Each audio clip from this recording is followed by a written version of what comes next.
I'm Jerry. So excited that you decided to join me for this challenge. I just wanted to go over a few safety things before we get started because it's so important to prevent injury. First of all, I will guide you with when to use lighter weights, when to use heavier, but always listen to your body. If you don't have weights, you can use water bottles. You can do this without weights. The weights are there to add an extra challenge for you.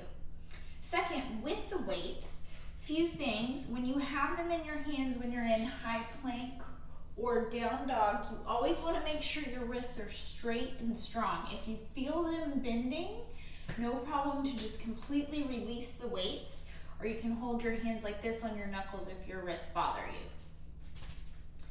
Next, when you're lifting with the weights, make sure that you're always lifting with a flat back, bent knees, just like a deadlift.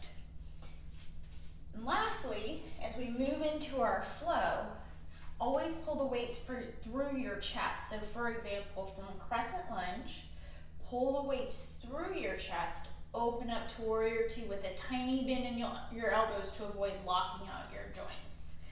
Pull your weights back to your chest, pivot forward, release down to the ground, chaturanga. That leads us into our next thing. Chaturanga is so important not to dump the weight into your shoulders. So from the side, come forward onto your tippy toes, plank position, belly button pulled in towards your spine, lower halfway down, your shoulders stay a little bit higher than your elbows, never down here like this. From there, roll over onto the tops of your feet, thighs stay lifted off the mat. If that's too much for you, couple options. First option, you can always do it on your knees. Lower halfway down, come up.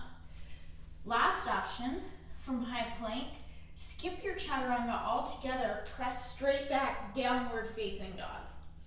If you're taking this option at first, that's completely fine. Always important to listen to your body, but remember, I'm here to challenge you, but more importantly, you should be challenging yourself to get the change that you want. So build up to the chaturanga on your knees and then move into a full chaturanga over time. That's it. Let's get started. See you on your mat.